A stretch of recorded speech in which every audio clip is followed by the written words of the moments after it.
இப்போ அடிக்கடி ஆஸ்திரேலியா வர போறோம் நடுவில் இந்த டவுன் அண்ட் கண்ட்ரி நீங்க பாத்தீங்கன்னா இந்த வில்லா டைப்ல ஆஸ்திரேலியாவோட அட்மாஸ்பியரே எங்களுக்கு இருக்கு.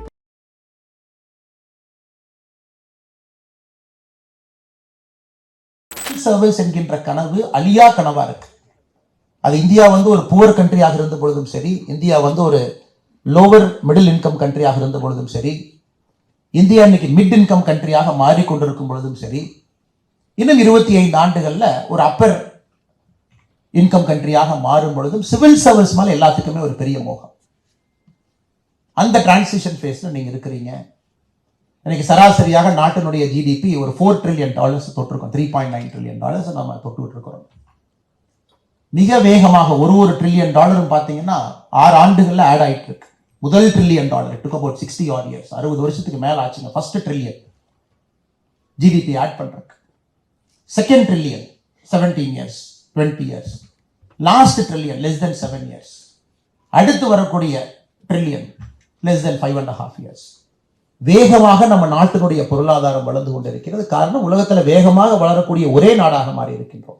more than 7% growth rate. காரணம், டெமோக்ரஸி மெச்சூர்டா இருக்குங்க. பொலிட்டிக்கல் பார்ட்டிஸ் எல்லாமே இன்னைக்கு ஒரு செட்டில்டு மோட்ல இருக்காங்க. ஒரு சிங்கிள் பார்ட்டி கவர்னன்ஸ்ல இருக்கு, பவர்ஃபுல்லா.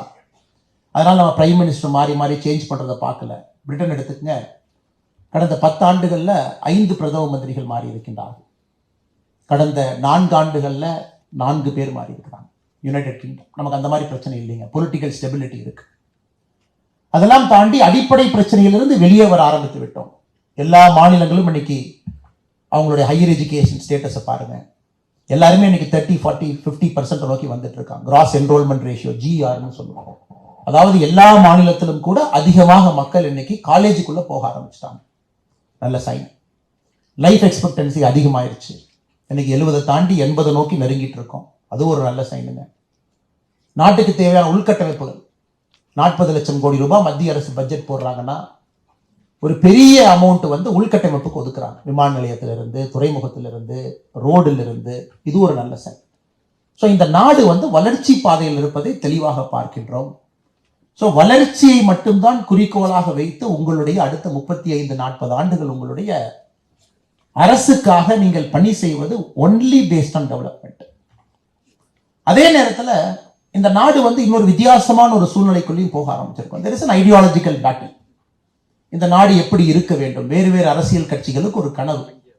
இந்த நாடு இப்படி இருக்கணும், இந்த நாடு அப்படி இருக்கணும், இந்த நாடு சிலதை இழந்திருக்கு, திரும்ப எடுக்கணும், இந்த நாடு செக்குலர் என்பது எப்படி இருக்க வேண்டும். பொலிட்டிக்கல் பார்ட்டிஸ்குள்ள வேறு வேறு விதமான டிஸ்கஷன். இதெல்லாம் நீங்க ஒரு ஸ்டாண்ட் எடுக்க வேண்டி வரும். பெரும்பாலும் நீங்க இன்டர்வியூ எல்லாம் போகும் பொழுது கடந்த 2-3 ஆண்டுகளாக நிறைய கேள்விகள் சம்பந்தமா வருது. உங்களுக்கு இந்த நாட்டினுடைய கனவு எப்படி? நான் ஒரு அரசியல் கட்சியை சார்ந்திருக்கின்றேன். உங்க முன்னாடி நான் ஒரு விஷயத்தை வைக்கிறேன். என்னுடைய சகோதர சகோதரிகள் இன்னொரு அரசியல் கட்சியிலிருந்து அவங்க ஒரு விஷனை வைக்கிறாங்க. ஒரு காமன் மேனா எல்லாத்தையும் நீங்க பாக்குறீங்க. நாளைக்கு சிவில் சர்வெண்ட் ஆக போறீங்க. நீங்க உங்க விஷன் என்ன? உங்க விஷன் எந்த அளவுக்கு நம்ம கான்ஸ்டிடியூஷனல் ஈத்தோஸோட ஒத்து போயிருக்கு, எந்த அளவுக்கு நீங்க அலைண்டா இருக்கீங்க, இதெல்லாம் இன்னைக்கு நீங்க ஒரு கால் எடுக்க வேண்டிய நேரம். ஒரு இண்டிவிஜுவல் பர்சனா நம்ம ரவீந்திரனை எப்பவுமே சொல்லுவாங்க, கான்ஸ்டிடியூஷன் ஆஃப் இந்தியா மட்டும்தான் உங்க பைபிள், அது மட்டும்தான் உங்களுடைய பகவத்கீதா, அது மட்டும்தான் உங்களுடைய குரான். அதை தாண்டி எங்கேயும் கூட ஒரு சிவில் சர்வெண்ட்டுக்கு பணி செய்வதற்கு இடமே கிடையாது. எந்த அளவுக்கு அலைண்டா நீங்க இருக்கீங்க, அது இன்னைக்கு தேவை உங்களுக்கு. மூன்றாவது, ஒரு காலத்துல ஒரு எக்ஸாம் பாஸ் பண்ணிட்டேன், நான் IAS ஆயிட்டேன், 35 வருஷம் கேள்வியே கிடையாது. ஆனால் இன்னைக்கு அப்படி இல்லைங்க. கட்டிங் எட்ஜா இருக்கணும். நீங்க தொடர்ந்து உங்களுடைய செயல்முறை, செயல்திறனை, ஸ்கில் செட்டை வளர்த்துக்கிட்டே இருக்கணும். திரும்ப வெளிநாடு போய் படிக்கணும், டொமஸ்டிக் ஃபண்டட் ஃபாரின் ட்ரைனிங் போகணும், மிட் கெரியர் ப்ரோக்ராம் போகணும், ஒரு பர்டிகுலர் ஃபீல்டில் நீங்கள் ஸ்பெஷலைஸ் ஆகணும். இதுவும் இன்னைக்கு இருக்கக்கூடிய சிவில் சர்வீஸ்க்கு தேவை. ஸோ இது எல்லாம் நீங்கள் பார்க்க போறீங்க. ஏன்னா அந்த நாடு வளரும் பொழுது ஒரு சாதாரணமாக IAS அல்லது IPS அப்படின்னு போட்டிங்கன்னா அது பெரிய மரியாதை இருக்காது. 10 ஆண்டுகள் கழித்து இண்டிவிஜுவலாக டெய்லி நீங்கள் உங்களை இம்ப்ரூவ் பண்ணிக்கிட்டே இருக்கணும். அது உங்கள் முன்னாடி இருக்கக்கூடிய மிகப்பெரிய சேலஞ்ச். ஏன்னா நிறைய உயர் அதிகாரிகள் டெல்லியில் பார்க்குறோம், பேசுகிறோம். எல்லோரும் இன்னைக்கு ஸ்பெஷலைஸ் பண்ண ஆரம்பிச்சிட்டாங்க. ஒரு ஜெனரலைஸ் சர்வீஸாக இருக்கக்கூடிய ஒரு சிவில் சர்வீஸ் இன்னைக்கு டாப் லெவலில் பார்த்தீங்கன்னா ஸ்பெஷலைஸ் ஆகிட்டு இருக்கு. இது எல்லாம் கூட உங்களுடைய வாழ்க்கையில் அடுத்த 20 ஆண்டுகளில் நீங்கள் பயணம் செய்ய வேண்டிய தூரம். எல்லாவற்றையும் தாண்டி ஒரு மனநிறைவு அப்படிங்கிற வார்த்தையை நாங்கள் பயன்படுத்த விரும்புகிறோம். நிறைய எங்கிட்ட குறிப்பாக சகோதரிகள் வரும் பொழுது கேட்பாங்க, அண்ணா நான் ஐஏஎஸ் ஆகலான்னு இருக்கேன், ஐபிஎஸ் ஆகலான்னு இருக்கேன். நான் முதல் கேள்வி அவங்ககிட்ட கேட்பேன், கண்ணை கொஞ்சம் மூடிக்குங்க அப்படின்னு. கண்ணை மூடினதுக்கப்புறம், சரி ஓகே நீங்கள் ஐபிஎஸ் ஆகிட்டீங்க, உங்களை வந்து அஸ்ஸாம் கேடர் உங்களுக்கு கிடைச்சிருக்கு, அதில் கோக்ரஜார் அப்படிங்கிற மாவட்டத்தில் உங்களுக்கு அசிஸ்டன்ட் சூப்பர்டென்ட் ஆஃப் போலீஸ் அப்படிங்கிற முதல் போஸ்ட் உங்களுக்கு கிடைக்குது. நீங்கள் கண்ணை மூடி இமேஜின் பண்ணிக்கங்க, அஸ்ஸாமில் கோக்ரஜார் அப்படிங்கிற மாவட்டத்தில் நீங்கள் போய் பணிக்கு சேருவீங்களா அப்படின்னு. அவங்க யோசிச்சாங்க, ஆனால் நம்ம தமிழ்நாடு பக்கம் கிடைக்காதுங்களா அப்படின்னா. நான் சொல்ல, இல்லை சகோதரி, நான் சொல்கிறத நீங்கள் நல்லா உள்ளிருந்து இன்டர்னலைஸ் பண்ணி, நாகாலாண்டாக இருக்கலாம், மணிப்பூராக இருக்கலாம், அஸ்ஸாமாக இருக்கலாம், ஜார்க்கண்டாக இருக்கலாம், எந்த விதமான மாநிலமும் இருக்கலாம். இதற்கு பதில் எஸ் நீங்க சொன்னீங்கன்னா சிவில் சர்வீஸ் ப்ரிப்பரேஷனுக்குள்ள வாங்க. நான் பிக் அண்ட் சூஸ் பண்ணி, எனக்கு இந்த மாநிலம் இருந்தால் நல்லா இருக்கும், இந்த மாநிலம் எனக்கு கொஞ்சம் கம்ஃபர்டபுள், நான் பேசக்கூடிய லாங்குவேஜ் மொழித்திறன் இந்த மாநிலத்தோடு ஒத்துப்போகும், அப்படி நீங்க நினைக்க ஆரம்பிச்சீங்கன்னா ப்ரிப்பரேஷன்லயே வந்து நம்ம ஒரு 20% பேக் ஃபுட்ல வந்து ப்ரிப்பரேஷன் பண்ற மாதிரி இருக்கும் அப்படின்னு நான் பல இடத்துல சொல்லுவேன். நீங்க சிவில் சர்வெண்ட் நீங்க முடிவு பண்ணி உள்ள இறங்குறீங்க அப்படின்னா முழுதாக உங்களை இந்த நாட்டுக்கு நீங்க அர்ப்பணிக்கிறீங்க.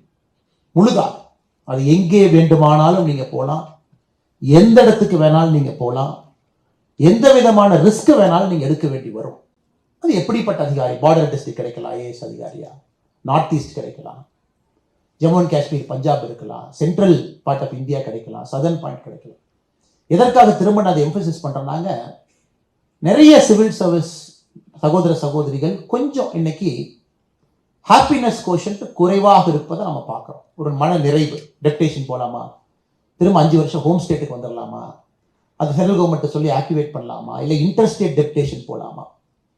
இன்னைக்கு நான் உங்களிடம் அன்பான வைக்கக்கூடிய ஒரு வேண்டுகோள், எவ்வளவுக்கு எவ்வளவு நம்முடைய தாய்மொழி, நம்முடைய தாய் திருநாடு, நம்முடைய தமிழ் மாநிலத்திலிருந்து வெளி எவ்வளவுக்கு எவ்வளவு போறீங்களோ ஆரம்ப கால கெரியர்ல அவ்வளவு விஷயங்கள் ஒரு மனிதனாக நீங்க கத்துக்கொள்வதற்கு ஒரு வாய்ப்பு, ஒரு சேலஞ்சா நீங்க எம்ப்ரேஸ் பண்ணிக்கணும்.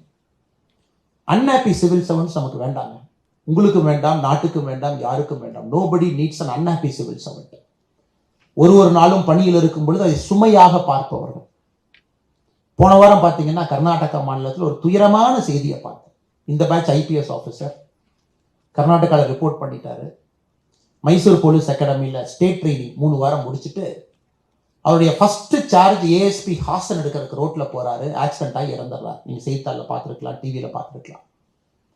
எல்லா சிவில் சர்வெண்ட்டுமே நீங்கள் முழுமையாக இந்த நாட்டிற்கு அர்ப்பணித்த பிறகு you have to understand that you are dedicating your self fully to this countries progress. உங்களுக்கு விருப்பு வெறுப்பு என்பது பெரிதாக இருக்கக்கூடாது என்பதற்குத்தான் திரும்ப திரும்ப இந்த பாயிண்ட்டை நான் சொல்றேன். ஏன்னா இதெல்லாம் உங்க ப்ரிப்பரேஷன்ல வந்து வர ஆரம்பிச்சதுன்னா ரொம்ப ஈஸியா போயிடும். ரவீந்திரநாத் தாகூர் ரொம்ப அருமையா சொல்லுவார், anything is possible in life provided you create the capacity to receive it அப்படிம்பார்.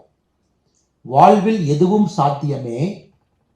எப்பொழுது சாத்தியம் என்றால், எது வந்தாலும் கூட அதை கிரகிக்கக்கூடிய தன்மையை நீங்கள் உருவாக்கி கொள்ள வேண்டும். உங்க மனசுல அதை உருவாக்கிட்டீங்கன்னா எனிதிங் இஸ் பாசிபிள் அப்படிம்பார். ரொம்ப பியூட்டிஃபுல்லா சொல்லுவார். Anything is possible in life provided you create the capacity to receive it. ஆனால் சிவில் சர்வன்ட்ஸ் நிறைய பேர் தோற்பது அப்படிங்கிற வார்த்தை நான் பயன்படுத்த மாட்டேங்க. சிவில் சர்வீஸை பொறுத்த வரைக்கும் தோல்வின்னு ஒன்று கிடையாது. அது வெளியிருந்து சிவில் சர்வீஸே தெரியாதவங்க அந்த வார்த்தையை பயன்படுத்துவாங்க.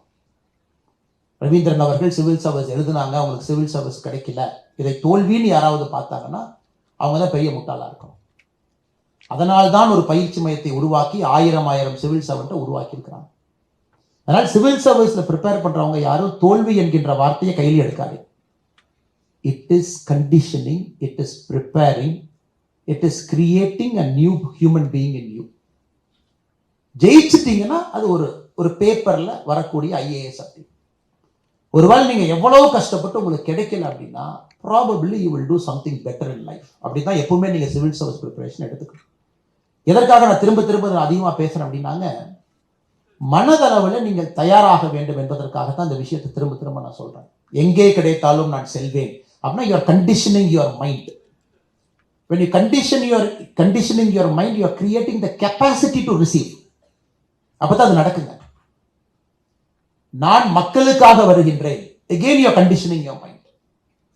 இது உங்களுடைய நடை, உடை, பாவனை, பேச்சு, எழுத்து, ஒரு இன்டர்வியூல நீங்கள் பயன்படுத்தக்கூடிய வார்த்தை எல்லாமே உங்க கண்டிஷனிங்ல இருந்து வெளியே ஃப்ளோ ஆரம்பிக்கும். அதனால அன்பான வேண்டுகோள், இந்த அரங்கத்துக்குள்ள இருக்கக்கூடிய அன்பு சகோதர சகோதரிகள், நான் சிவில் சர்வீஸ்க்கு வரணும்னு நீங்க நினைச்சீங்கன்னா ஃபுல்லி டெடிகேட் யுவர் செல்ஃப். இதுல 1% கூட உங்களுக்கு சலனம் இருக்கக்கூடாது, 1% கூட உங்களுக்கு டவுட் இருக்கக்கூடாது. You should not have a single percent doubt about you. 1% கூட வச்சுக்காது. Dedicate yourself fully. அப்பதாங்க இது நடக்கும். இது ரொம்ப ஒரு வித்தியாசமான பரீட்சைங்க. அறிவாளிகள் மட்டும் ஜெயிப்பாங்களா எனக்கு தெரியாதுங்க. எனக்கு தெரிஞ்சு எத்தனையோ அறிவாளிகள் வெளியே இருக்காங்க. சாமர்த்தியசாலிகள் மட்டும் ஜெயிப்பாங்களா எனக்கு தெரிஞ்சு எத்தனையோ சாமர்த்தியசாலிகள் வெளியே இருக்காங்க. எப்படி இது நடக்குது? கடின உழைப்பு ஜெயிக்கும். அது என்னால சொல்ல முடியும். கடினமா உழைக்கிறவங்க இன்னைக்கு இல்லைனா கூட நாளைக்கு, இந்த எக்ஸாம்ல லக் இல்லைனா கூட நெக்ஸ்ட் எக்ஸாம், இந்த பேப்பர் கொஞ்சம் மாறி போய் ரேஷனலைசேஷன் ஸ்கீம்ல மாட்டி மேபி அது கார்த்திகேயா பேசுவாங்க, ஒரு 2 மார்க் 3 மார்க் குறைஞ்சிருச்சு, பேலன்ஸ் ஆயிக்கும். கடின உழைப்பு எப்போ வரும்னாங்க, உங்களுக்கும் உங்கள் மீது நம்பிக்கை இருக்கும் பொழுது மட்டும்தான் கடின உழைப்பு வரும். உங்களுக்கே உங்க மேல செல்ஃப் டவுட் இருக்குன்னா எப்படி அந்த ஹார்ட் ஒர்க் நீங்க பண்ணுவீங்க? அதனால இந்த முதல் விஷயத்தை ஆணித்தரமாக சொல்ல வேண்டும் என்பது என்னுடைய ஆசை. முழுமையாக உங்களை நீங்க சரண்டர் பண்ணிடுங்க. Just surrender your self to this process. Just surrender. தண்ணி மாதிரி ஃப்ளோ ஆகுங்க, அவ்வளவுதான். வல்லுநர்கள் வர்றாங்க, இப்படி ப்ரிப்பேர் பண்ணுங்க, ஃப்ளோ லைக் வாட்டர். கார்த்திகேயா சொல்றாங்க, இதாங்க நுவன்ஸ், லாஸ்ட் 5 இயர்ஸ் பேப்பர் பாருங்க, இப்படித்தான் ஒரு பேட்டர்ன் இருக்கு. Surrender your self. நீங்க அப்படி நினைச்சிட்டு போய் வேற பேட்டர்ன்ல புதுசா வரலாம். நீங்க உங்களை சரண்டர் ஆனதுக்கு அப்புறம் எப்படி பயப்பட போறீங்க? நீங்க தான் சரண்டர். என்ன வந்தாலும் பார்த்துக்கலாம், என்ன பேட்டர்ன் சேஞ்ச் பண்ணாலும் பார்த்துக்கலாம். அப்பப்ப மேஜர் சேஞ்சஸ் வரும், அது 2025 வந்தாலும் அதை பார்த்துக்கலாம். அதனால ஃபர்ஸ்ட் திங், ப்ளீஸ் சரண்டர். மொழியை தாண்டிருங்க, இடத்தை தாண்டிருங்க, இந்தியாவை ஒரு முழுமையான ஒரு நாட்டா பாருங்க. எங்க கிடைச்சாலும் போங்க. இரண்டாவது, ஒரு பியூட்டிஃபுல் ஜேர்னிங்க. Starting from day 1, it's a beautiful journey. Beautiful journey. ஒரு கம்பீரம், ஒரு நம்பிக்கை, நாட்டினுடைய தலையத்தை நிர்வகிக்கக்கூடிய ஒரு திறன் எல்லாம் உங்களுக்கு முதல் நாள்ல கொடுத்துருவாங்க. இது ரொம்ப ஆச்சரியம் பாருங்க.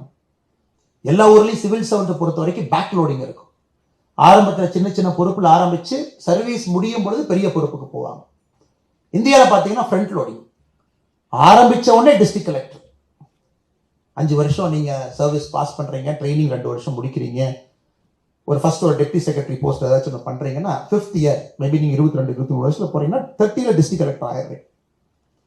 அந்த மாவட்டத்தில் இருக்கக்கூடிய அத்தனை மனிதர்களுடைய எல்லா பிரச்சனையும், பிறப்பிலிருந்து இறப்பு வரை எல்லாமே உங்க கையில வந்து உட்கார்ந்துடும். அப்ப the responsibility is so huge on your shoulder on day 1. இறங்கின உடனே. அதனால நிறைய முறை சிவில் சர்வீஸ் பாஸ் பண்றது ஈஸிங்க, ஒரு சிவில் சர்வெண்டா ஜெயிக்கிறது கஷ்டம். அதனால அதுக்கும் இப்போ உங்களை பக்குவப்படுத்திக்கிட்டே வரணும். நம்ம நோக்கம் இங்க ஒரு IAS பரீட்சையை பாஸ் பண்ணி நான் பாஸ் ஆயிட்டேன்னு சொல்றதுக்காக நாம் யாரும் இல்லைங்க, மாற்றத்தை கொடுப்பதற்காக நாம் இருக்கோம். நல்லா நீங்க புரிஞ்சுக்கணும். அப்ப இப்ப இருந்தே உங்க மைண்டை நீங்க கண்டிஷன் பண்ணிட்டு வரணும். எக்ஸாம் பாஸ் பண்ணி 5 ஆண்டுகள்ல எவ்வளவு பெரிய சுமையை உங்க மேல அரசு ஏத்தினாலும் கூட உங்களால் அந்த சிச்சுவேஷனை ஹேண்டில் பண்ணக்கூடிய கெப்பாசிட்டியை நீங்க உருவாக்கணும். அது இப்பவே உருவாக்க ஆரம்பிங்களே. இன்டர்வியூல உங்க பார்க்கட்டும், இப்பவே உருவாக்க ஆரம்பிங்களே. உங்க எழுத்துக்கள்ல படிக்கும் பொழுது யாரோ ஒரு திருத்தக்கூடிய நபர் அதை படிக்கட்டும். இப்பவே அந்த மாதிரி உங்க மைண்டை கண்டிஷன் பண்ண ஆரம்பிங்களே. உங்களை சுற்றி இருப்பவர்களுக்கே தெரியும், இந்த தம்பி தங்கச்சி கண்டிப்பா IAS IPS IFS ஆயிடுவார், just a matter of time, இன்னைக்கா நாளைக்கா மட்டும்தான் அப்படிமா. அதனால conditioning is the most important. உங்க மைண்டை, அது உங்க பிஹேவியரையே மாற்ற ஆரம்பிக்கும். இதுவும் என்னுடைய 2வது உங்களுக்கு இருக்கக்கூடிய வேண்டுகோள். 3வது என்னுடைய அன்பான வேண்டுகோள், it's a life long learning. இன்னைக்கு நீங்க படிக்கிறதுக்கு எவ்வளவு கஷ்டப்படுறீங்களோ இதை விட அதிகமா இன்னும் கஷ்டப்படுவீங்க. மைண்ட்ல நல்லா வச்சு, என்னன்னா ப்ரிப்பரேஷன் எவ்வளவு கஷ்டமா இருக்கு, இவ்வளவு படி அதை படிக்கிறாங்க, இதெல்லாம் எவ்வளவு படிக்கிறது அப்படின்னு. அது யாரோ ஒரு நண்பர் சொல்லுவார், அண்ணே 10 வருஷம் கழிச்சு இன்னும் கஷ்டப்படணுமா? அவர் சொல்லுவார், இல்லப்பா பழகிடும், கஷ்டமா தெரியாது அப்படின்னு. அதனால இன்னைக்கு நீங்க இது கஷ்டம்னு பார்க்காது, இட்ஸ் a ப்ரிப்பரேஷன், ஒரு கண்டிஷன். அவ்வளவு விஷயத்தை கிரகிக்கணும், படிக்கணும், சிம்பிளா ப்ரெசென்ட் பண்ணணும். எப்படி எந்த இடத்துல நீங்க படிச்சிருக்கக்கூடிய விஷயத்தை நீங்க சொல்ல போறீங்க அப்படிங்கிறது ஒரு கலை. இன்னைக்கு பிரைம் மினிஸ்டர் அலுவலகத்துல பாத்தீங்கன்னா என்னுடைய 2-3 பேட்ச்மேட்ஸ் இருக்காங்க. 2011 பேட்ச் டெப்டி செக்ரட்டரி ரேங்க். இவங்களாம் நேரடியாக நம்முடைய பிரதமர்கிட்ட வேறு வேறு துறையில உள்ள அவங்க ஆஃபீஸ்க்குள்ள பேசக்கூடிய ஆட்கள். அப்போ என்னங்க சிவில் நாங்களும் ஒரு 10 வருஷம் தான் எங்கள் பேட்ச், 10 இயர்ஸ் ஆயிடுச்சு, 10, 12, 13 இயர்ஸ் ஆயிடுச்சு, ட்ரைனிங் அப்புறம் 10 வருஷம்.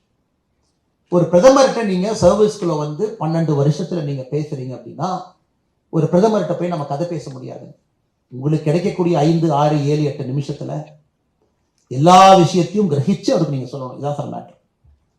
நாளைக்கு முதலமைச்சர்கிட்ட சொல்கிறீங்க, இதாங்க மேட்ரு, செய்யுங்க, இதுதான் சார் இஷ்யூ. அதனால் நீங்கள் எப்பொழுதுமே ஒரு விஷயத்தை நான் வச்சுக்கணும், நீங்கள் நாளைக்கு செய்ய போகிறதா இன்னைக்கு பரீட்சையில் டெஸ்ட் பண்ணுறாங்க. நான் இவ்வளோ படிச்சுட்டேன் முதலமைச்சர் சார், கொஞ்சம் ஒரு 45 நிமிஷம் டைம் கொடுத்தீங்கன்னா அவ்வளோ படிச்சுட்டு இருக்கேன், மெதுவாக சொல்கிறேன், எல்லாத்தையும் கேட்டுட்டு அப்புறம் போங்க.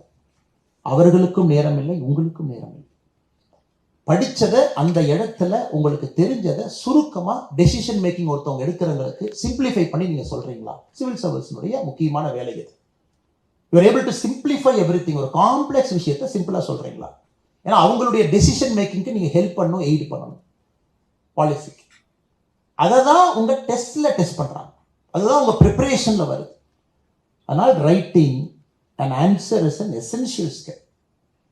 அதில் பாஜிராமன் ரவி, ரவீந்திரன் சார் அவங்கெல்லாம் வந்து ஒரு பெரிய ஒரு எக்ஸ்பர்ட்ஸ் இருக்கு. அதனால் உங்களுடைய நோக்கம் என்ன? நிறையா படிச்சுட்டேன்னு இருக்கலாம். தயவு செஞ்சு அதை எப்படி எழுத போகிறோம் அப்படிங்கிறதுக்கு அதிகம் கவனம் கொடுங்க. இது இப்படித்தான் நம்ம ப்ரெசென்ட் பண்ண போகிறோம், இப்படித்தான் நான் எஸ்ஸே எழுத போகிறேன், இப்படித்தான் என்னுடைய மெயின்ஸ் பேப்பரில் என்னுடைய சப்ஜெக்டை இப்படித்தான் நான் கொண்டு வர போகிறேன். அப்படி நீங்கள் நினச்சிட்டீங்கன்னா நிறைய இன்ட்ரோஸ்பெக்ஷன் பண்ண ஆரம்பிப்பீங்க. ஒரு மார்க் பேப்பர் கொடுப்பீங்க, சரியா எழுதிருக்கா சார், பெட்டர் எழுதலாமா, is there better way of presenting? ஏன்னா நாளைக்கு நீங்க செய்யணும். 35 வருஷம் தான் உங்க வேலை. 35 years you will keep doing it. Foreign service officer ஆயிடுறீங்க, யுனைடெட் நேஷன்ஸ் போறீங்க, ஒரு சமிட்டுக்கு போறீங்க, பைலேட்ரல் 2 நாட்டு இதுல உள்ள உட்காந்துருக்கீங்க, எக்ஸ்டர்னல் அஃபேர்ஸ் மினிஸ்டர் பக்கத்துல இருந்து பிரீஃபிங் நோட்ஸ் எடுக்கிறீங்க. இதெல்லாம் நீங்க 35 ஆண்டுகளுக்கு நீங்கள் செய்யக்கூடிய வேலையைத்தான் இந்த ஒரு வருஷத்துல உங்களை பக்குவப்படுத்தி கரெக்டா ப்ரிப்பேர் பண்ணீங்கன்னா நீங்க எக்ஸாம் அடிச்சிருக்கீங்க. இது பெரிய விஞ்ஞானம் என்று சொல்வதை விட it is understanding what is expected of you as a civil service preparation student and what is expected of you as a future civil servant. இந்த ரெண்டுக்குமான அந்த அந்த அந்த அந்த மீட்டிங் பாயிண்ட் தான் உங்களுடைய மெயின்ஸ் எக்ஸாமினேஷன் பேப்பர். ஆனால் அன்பான வேண்டுகோள், இங்க இருக்கக்கூடிய எல்லா குழந்தைகளும் கூட கேட்குறீங்க, படிக்கிறீங்க, யோசிங்க, இன்ட்ரோஸ்பெக்ட் பண்ணுங்க, எப்படி பெட்டர் ஆகணும்னு யோசிச்சுக்கிட்டே இருங்க. So that will push you to be a better person. எழுதுறது, படிக்கிறது எல்லாமே. அடுத்து இன்னைக்கு என்னை கேட்டீங்கன்னா, நான் ஒரு கட்சியை சார்ந்த ஒரு தொண்டனா இருக்கேன். 20 ஆண்டுகள் கழிச்சு சிவில் சர்வீஸ் எப்படி இருக்கும் சத்தியமா எனக்கு தெரியாதுங்க. 20 ஆண்டுகள் கழித்து இதே மாதிரி சிவில் சர்வீஸ் இருக்குமா? I really don't know. ஒரு பெரிய டிரான்ஸ்ஃபர்மேஷனல் சேஞ்ச் எதிர்பார்க்கலாமா? தெரியாதுங்க. என்ன வேணாலும் நடக்கும். ஏன்னா நீங்க 10 ட்ரில்லியன்லாம் ஹிட் பண்ணிட்டீங்கன்னா இந்த நாட்டினுடைய சிவில் சர்வீஸ் ஸ்ட்ரக்சரே மாற வேண்டிய ஒரு கட்டாயம் வரலாம். லேட்டரல் என்ட்ரி வேறு மாதிரி இருக்கலாம், நீங்க வெளியே போயிட்டு வரலாம், உங்களுக்கு ஒரு லேட்டரல் என்ட்ரி கிடைக்கும். 10 years ஒர்க் பண்ணுங்க, 5 years வெளியே போங்க. பிரிட்டிஷ் சிவில் சர்வீஸ் அப்படித்தாங்க இருக்கு. You can take a break, go outside, work for a private corporation sector, come back. நீங்க இந்தியாவில் சிஸ்டம் உங்களுக்கு இல்லை. ரொம்ப ரொம்ப கம்மியான ஒரு ஆப்ஷன் தான் இருக்கு, கொஞ்சம் பேர் எடுக்கிறாங்க. அதனால் நீங்க அந்த சிவில் சர்வீஸ் சேஞ்சிலேயே நீங்க பயணம் பண்ண போறீங்க. You will travel when the civil service is changing right in front of you. அது அப்படியே உங்க கண் முன்னாடி மாறிட்டு இருக்கும். அதுல நீங்க சிவில் சர்வெண்டா இருக்க போறீங்க. அதனால இதை எம்ப்ரேஸ் பண்ணுங்க. அது ஒரு பியூட்டிஃபுல் ஆப்பர்ச்சுனிட்டி. நிறைய விஷயங்கள் பார்ப்பீங்க, கேட்பீங்க, கத்துக்குவீங்க, வெளியே போவீங்க, ஒரு மல்டிலேட்டரல் ஆர்கனைசேஷன்ஸ் ஒர்க் பண்ணுவீங்க. உங்க கனவு வந்து நான் கலெக்டர் ஆயிட்டேன், என்னோட தமிழ்நாட்டில் இருக்கேன், இங்கே இருக்கேன், அடுத்த தலைமைச் செயலகத்துக்கு வந்துட்டேன், செக்ரட்டரி ஆயிட்டேன், அது உங்க லைஃப் கிடையாது.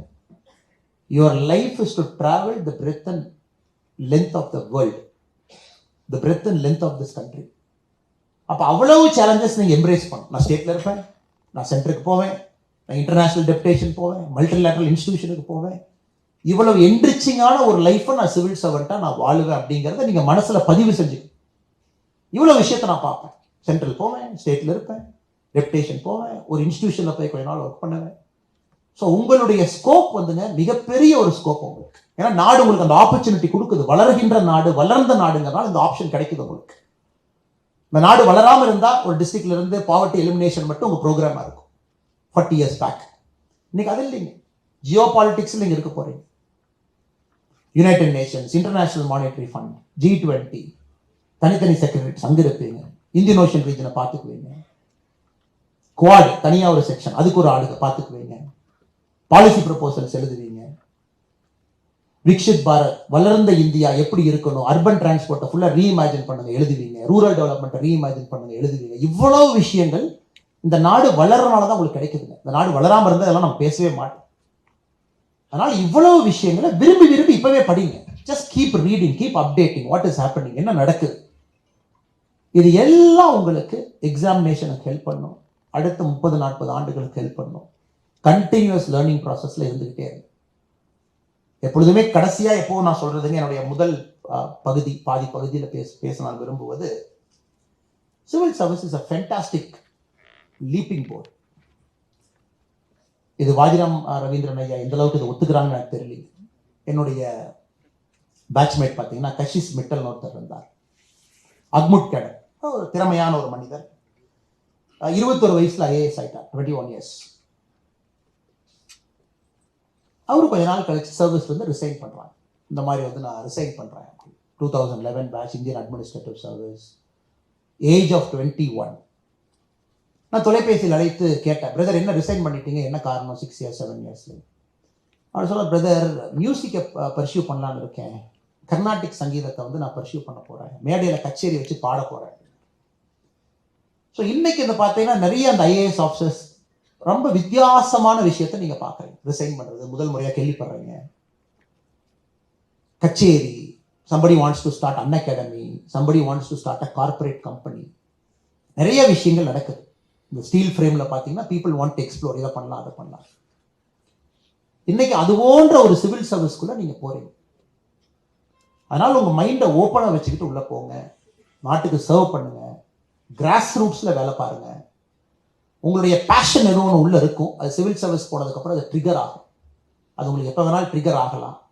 அந்த பேஷனை நோக்கி அதை இழுத்துட்டு போகும். வாழ்க்கை will take you towards your passion, right or wrong அங்கே போய் தான் ஆகும்.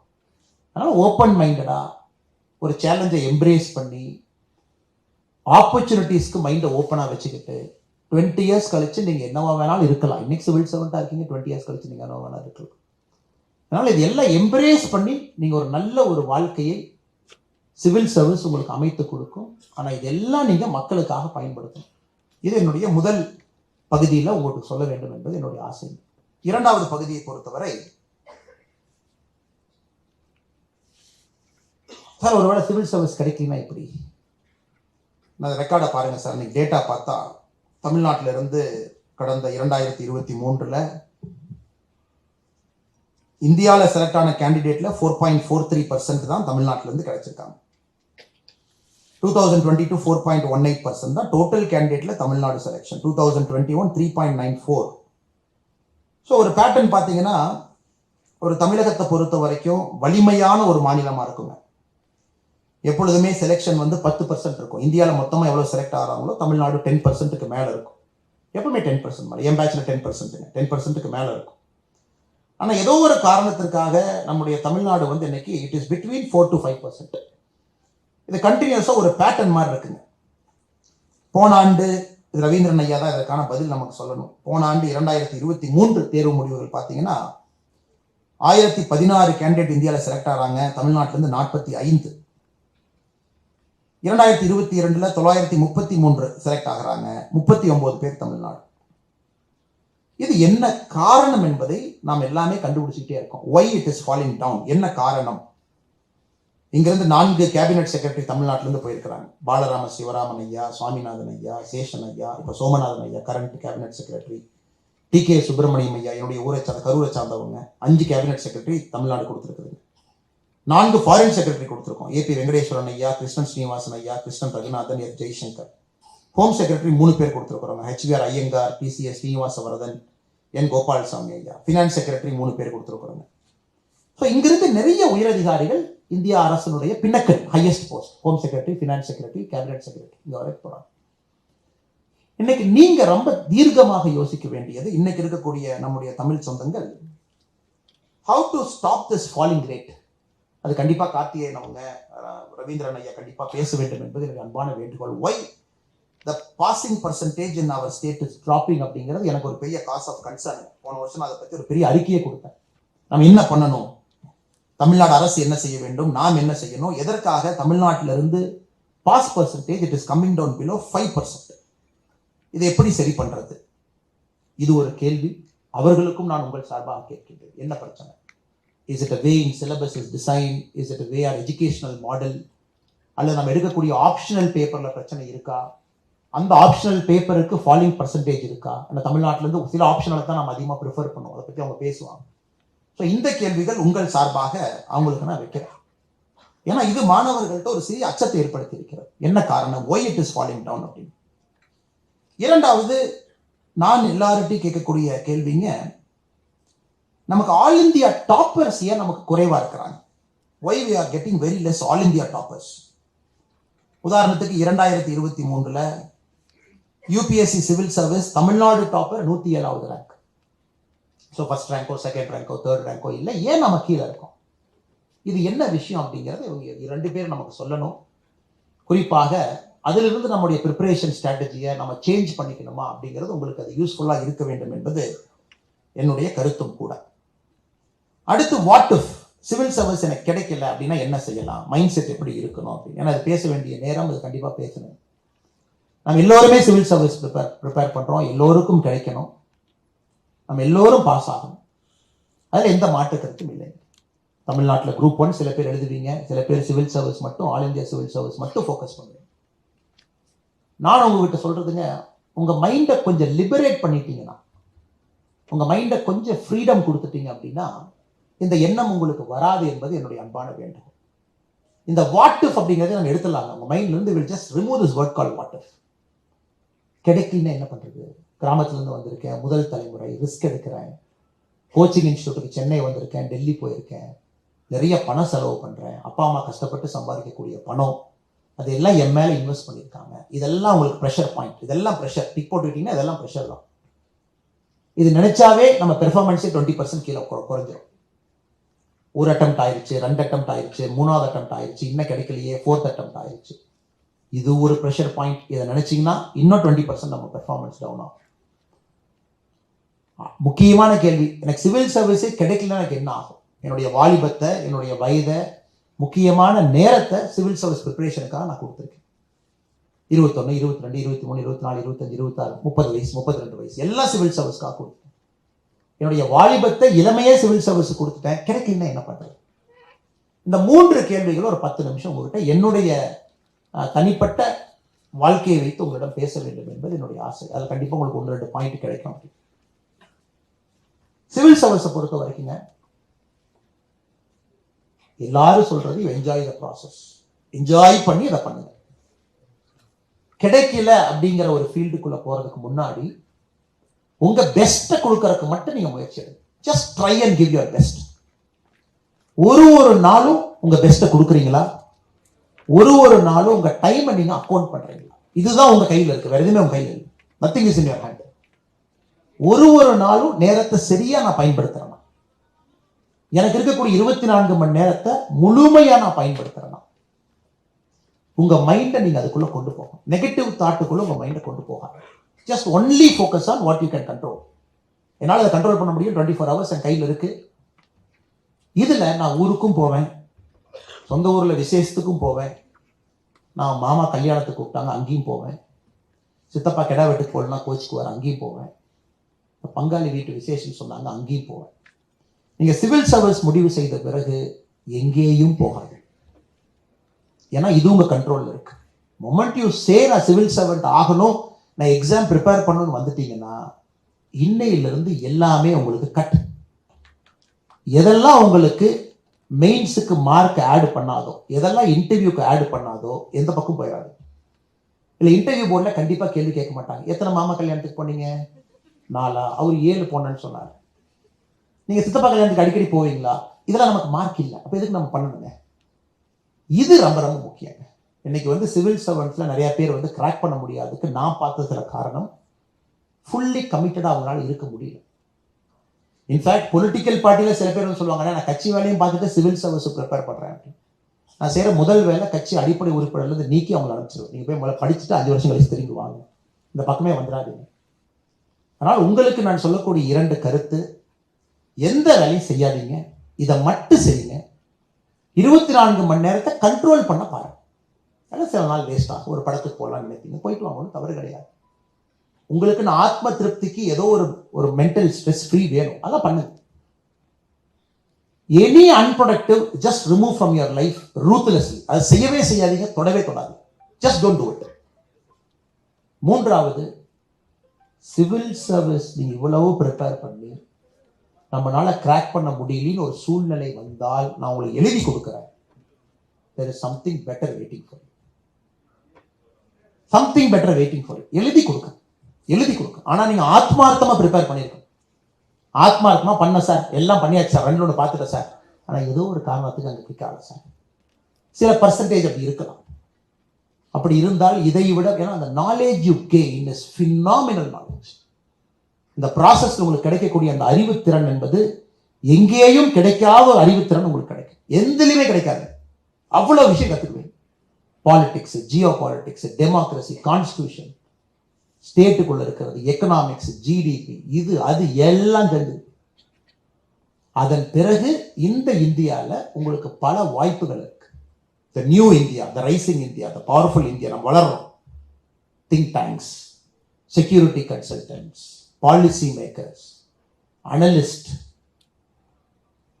aid to ministers, personal secretary to ministers, APS to ministers, legislative aid, parliamentary aid, think tanks advisors, ஏகப்பட்ட பொசிஷன் இந்த 10 வருஷத்துல கஜமுஜன் ஓப்பன் ஆகி இருக்குது. இன்னும் 10 வருஷத்துல அவ்வளவு ஓப்பன் ஆகும். அதுலயும் you will contribute to the nation's growth. அதனால நான் உங்ககிட்ட கடைசியா அன்பான வைக்கக்கூடிய வேண்டுகோள், mind only on positivity, conditioning your mind, no negativity, controlling everything that doesn't give you single mark. இதை செஞ்சா எனக்கு 1 மார்க் கூட வராது, செய்யாதீங்க. இதனால எனக்கு பிரயோஜனம் இல்லை, பண்ணாதீங்க. 24 மணி நேரத்தை அக்கௌண்ட் பண்ண பாருங்க. இது எல்லாம் செஞ்சா அரசு பணி சாத்தியம். இந்த அரசு பணிங்கிறது இப்ப பிராட் ஆயிடுச்சு சார். முதல்ல இருந்த அரசு இல்லைங்க. இப்ப government it self is broadened so much. Later entry வரலாம், இந்த வருஷம் பிரச்சனை ஆயிருக்கு. It might come again in a better format, new format. You can come back by 45 and enter into civil service again. வாய்ப்பு இருக்கு உங்களுக்கு. இப்ப மிஸ் பண்ணாலும் அப்புறம் பார்த்துக்கலாம். அல்லது இந்த மாதிரி சிஸ்டம்ஸ் எல்லாம் ஓப்பன் ஆயிருக்கு நம்ம நாட்டில், இங்கெல்லாம் வேலை பார்க்கலாம். அப்சர்வர் ரிசர்ச் ஃபவுண்டேஷன்ல இருந்து அவ்வளவு விஷயங்கள் இருக்கு. Again think tank, policy analyst அங்கேயே இருக்கலாம். இல்ல நான் இவ்வளவு கஷ்டப்பட்டு சிவில் சர்வீஸ் கிடைச்சிருச்சு, இங்கேயும் இருக்கலாம். அதனால உங்க மேல தயவு செஞ்சு ப்ரெஷர் போட்டுக்காதீங்க, ப்ரெஷர் எடுத்துக்காதீங்க, டென்ஷன் ஆகிக்காதீங்க. நீங்களே உங்க மேல சந்தேகப்படாதீங்க, நெகட்டிவிட்டியை கொண்டு வந்துடாதீங்க. பாசிட்டிவா இருங்க, ஹாப்பியா இருங்க, முழு ஈடுபாட்டோடு ப்ரிப்பேர் பண்ணுங்க. பெரிய ஜாம்பவான்கள்லாம் இங்க இருக்கிறாங்க, அவங்களுக்கு எல்லாம் தெரியும். அந்த ப்ராசஸ்க்கு சரண்டர் ஆயிடும். தண்ணி மாதிரி போகும், அது எங்க இழுத்துட்டு போதோ தண்ணி இழுத்துட்டு போகும். ஏன்னா இயற்கையினுடைய நியதி தண்ணி கீழே போய்த்தாங்க ஆகும். அதனால் உங்களுக்கு இந்த ஒரு ஆண்டு ப்ரிப்பரேஷன் முழுவதும் அற்புதமாக இருக்க வேண்டும். ஹெல்தியா இருக்கணும். நீங்க எக்ஸாமினேஷன் நேரத்துல பக்காவா இருக்கணும். நீங்க உங்க பாடி shape, mental mind set, healthiness எல்லாம் பக்காவா அந்த 1 மாசம் உங்களுக்கு இருக்கணும். அதெல்லாம் ஆண்டவனுடைய அருள் உங்களுக்கு இருக்கணும். இந்த நாட்டுக்கு நீங்க பணியாற்றணும். அரசியலமைப்பு சட்டத்தை இன்னும் பலப்படுத்தணும். இந்த நாடு உங்களால் வலிமை பெற வேண்டும். இதெல்லாம் நீங்க செய்வீங்கன்ற முழு நம்பிக்கை எனக்கு இருக்கு. இது எல்லாத்தையும் தாண்டினீங்கன்னா என்னை மாதிரி சில ஆட்களும் அங்கங்க சுத்திட்டு இருக்கும். ரவீந்திரன் சாருக்கு என்னை பத்தி ரொம்ப நல்லா தெரியும். கடைசியாக அதோட முடிச்சுக்கிறேன். 2010 லக்னோவில் MBA படிக்கும் பொழுது ஒரு பெரிய உந்துதல் இந்த நவம்பர் 26 அட்டாக். அப்போ அவர் ட்ரெயின் பிடிச்சி ரவீந்திரன் சாரை போய் வாஜிராமன் ரவியில் பார்க்குறேன். இப்போ இளங்கோவன் நான் அட்மினிஸ்ட்ரேட்டிவ் ஐயாவை பார்த்தா, ஐயா நான் தமிழ்நாட்டிலேருந்து வந்திருக்கேன், சிவில் சர்வீஸ் பண்ணுங்கிற ஆசை, ஆனால் MBA லக்னோவில் படிச்சுட்டு இருக்கேன், எனக்கு நேரம் இல்லை, எப்படி பண்ணுறதுன்னு தெரியல, என்னால் கிளாஸில் சேர முடியாது. அப்போ அவர் வந்து ஐயாவை பார்க்க சொன்னாங்க. நான் சொல்கிறது 2010, which is 14 years before. அது ஐயா கூட மறந்துருக்கலாம். புக்ஸ் எல்லாம் நீங்கள் எடுத்து கொஞ்சம் படிங்க, உங்களால் கிளாஸுக்கு வர முடியலாம் பரவாயில்லை, நோட்ஸ் எல்லாம் வாங்கிக்கோங்க, கிளாஸ் ரூம் நோட்ஸ் எல்லாம் யாருக்கு வாங்கி நீங்கள் படிங்க, முடிகிறப்ப வாங்க அப்படின்னு. ஸோ அவங்களுடைய நோட்ஸை வாங்கிட்டு போயிங்க, படிப்பேன். லக்னோவுக்கு எடுத்துகிட்டு போய் 2 வாரத்துக்கு ஒரு முறை வந்து நோட்ஸை கலெக்ட் பண்ணிட்டு போய் என்னோட ரூமில் உட்காந்து படிப்பேன். என்னோட MBAவும் படிக்கணும், சிவில் சர்வீஸும் ப்ரிப்பேர் பண்ணணும். ஸோ MBA படிக்கவே கிராக் பண்ணுறக்கு ஒரு வாய்ப்பு. மெயின்ஸ் அப்போவே லக்னோவில் எழுதுனாங்க, கிராக் ஆயிடுச்சு. அதுக்கப்புறம் மறுபடியும் கிளம்பி வந்து ஐயாவை பார்த்தேன். நம்முடைய மாண்புமிகு முன்னாள் டிஜிபி ஐயா எம் ரவி அவர்கள் வந்திருக்கின்றார்கள். எல்லார் சார்பாக ஐயா அவர்களுக்கு வருக வருக என்கின்ற வரவேற்பு ஐயா கொடுத்தாங்க. பாருங்க எப்படிப்பட்ட ஜாம்பவான்கள்லாம் நீங்க உங்கள்கிட்ட பேச வந்திருக்காங்க பாருங்க. ரவி ஐயா வந்து ஒரு அற்புதமான ஒரு மோட்டிவேஷனல் ஒரு ஆஃபீஸர். எல்லா ஆஃபீஸரும் அவங்க உண்டு அவங்க வேலை உண்டுன்னு இருப்பாங்க. ஆனால் ரவி ஐயாவை பொறுத்தவரை ரிட்டையர் ஆகியும் இளைய தலைமுறை நன்றாக இருக்க வேண்டும் என்று எல்லா விஷயமும் பேசுறாங்க. ஜியோ பாலிடிக்ஸ் பேசுறாங்க, ரஷ்யா உக்ரைன் கான்ஃபிளிக்ட் அன்னைக்கு ஒரு வீடியோ பார்த்து பேசுறாங்க, எல்லா விஷயமும் பேசுறாங்க. என்ன ஒரு இது பாருங்க, மாணவர்களுக்கு அவர் ரிட்டையர் ஆனதுக்கு அப்புறமும் பயன்படுறாரு. அதனால உண்மையாலுமே ஐயா அவர்களுக்கு ஒரு பெரிய பாராட்டு இந்த இடத்துல எங்கள் சார்பாக நான் சொல்லணுங்க. ரவீந்திரன் சார் என்னோட MBA முடிச்சுட்டு ஐயாவை போய் பார்க்குறேன் டெல்லியில். அப்போ இன்டர்வியூ கால் வந்திருக்கு. அப்போ ரவீந்திரன் சார் சொன்னார், ஒன்றும் கவலைப்படாதீங்க, ஒரு மார்க் இன்டர்வியூ ஒரு 3 செஷன் நான் கொடுக்குறேன், நீங்கள் அட்டன் பண்ணுங்க அப்படின்னா. ஃபர்ஸ்ட் மார்க் இன்டர்வியூ ஐயா கேள்வி கேட்குறாரு, நான் பதில் சொல்கிறேன் ஐயாவோட சேம்பரில். உடனே என்னை பார்த்துட்டு சொன்னார், நீங்கள் மறந்துருப்பாரான்னு தெரியலிங்க, சொன்னார், தம்பி நீங்கள் நல்ல மார்க் வாங்குவீங்க தம்பி அப்படின்னு சொல்லிட்டு அப்படியே பார்த்தாரு. இன்டர்வியூவில் நீங்கள் ஒரு 70% வாங்குவீங்க தம்பி, ஒரு 210 வாங்க. அப்போ 300க்கு இன்டர்வியூங்க 210 வாங்குவீங்க. எனக்கே ஒரு சந்தேகம், என்னடா அது 210 வாங்குவாங்கிறாரு, 300க்கு 210ங்கிற 70% இஸ் குட் மார்க். ஏன் சொல்றாரு? ஒரு வார்த்தை கிட்ட சொன்னார், உங்க ஒரிஜினாலிட்டியை மட்டும் விட்டுறாதீங்க தம்பி, யூ ஆர் வெரி ஒரிஜினல் அப்படின்னா. அது ஐயா நான் வச்சிருக்காரான்னு தெரியல. யூ ஆர் வெரி ஒரிஜினல், யாருக்காக உங்களை மாற்றிக்காதீங்க. நீங்க ரொம்ப இந்த கோச்சிங் எல்லாம் போனீங்கன்னா சில நேரம் உங்க ஒரிஜினாலிட்டி மாறி போயிடும். நீங்க பேசுறது கொஞ்சம் அப்படி இப்படி இருந்தா கூட தம்பி அதெல்லாம் ஒன்றும் பிரச்சனை இல்லை, ஒரிஜினாலிட்டி எதிர்பார்க்குறாங்க, நீங்க இன்டர்வியூக்கு இதே மாதிரி போங்க அப்படி. அந்த ஒரே நம்பிக்கையோடு இன்டர்வியூக்கு போனாங்க. இன்டர்வியூல எனக்கு கிடைத்த மதிப்பெண் வந்து 240, 80%, 80%. திரும்ப நான் வாஜிராம் ஐயா ரவீந்திரன் ஐயா வந்து பார்க்குறேன், சார் 80% இன்டர்வியூ ஸ்கோர். ஆனால் இன்டர்வியூ ஸ்கோர்னால மட்டும்தான் நான் சிவில் சர்வீஸ்குள்ளேயே போனேன். அவர் சொன்னார், ஆமா நான் எதிர்பார்த்தேன், பட் 80% சில பேருக்கு கொடுப்பாங்க, மேக்ஸிமம் கொடுக்க மாட்டாங்க. அந்த லெசனை தான் இப்போ நான் உங்களுக்கு சொல்லணும்னு நினைக்கிறேங்க. ஒரிஜினலா இருங்க, பி ஒரிஜினல், பி ஒரிஜினல். பெருசா உங்களை மாத்திக்காதீங்க. அப்படியே ரொம்ப அப்படியே உங்களை ஷேப் பண்ணி அதை பண்ணி இதை பண்ணி நீங்க ஏதோ ஒரு பதில் சொல்லணும்னு நினைப்பீங்க, நாங்கெல்லாம் சேர்ந்து உங்களை போட்டு குழப்பி இந்த பதில் சொன்னா தான் அவங்க ஏத்துக்குவாங்க அப்படின்லாம் சொல்லாதீங்க. மனசாட்சிப்படி நம்ம எல்லோரும் அரசியலமைப்பு சட்டத்துக்கு கீழே இருக்கோம், அதை மீறாதீங்க. மனசாட்சிப்படி நாம் எல்லோரும் மக்களுக்கு உதவி செய்வதற்காக இங்கே வந்திருக்கின்றோம், அதை மீறாதீங்க. மனசாட்சிப்படி நம்ம எல்லோருமே ஒரு சிவில் சர்வெண்டாக வரும் பொழுது மக்கள் நமக்கு மேல அப்படிங்கிற ஆட்டிடியூட வரும். இதை மறந்து இந்த 3க்குள்ள என்ன வேணாலும் பதில் சொல்லுங்க அப்படிங்கிறது தான் என்னுடைய விஷயம்.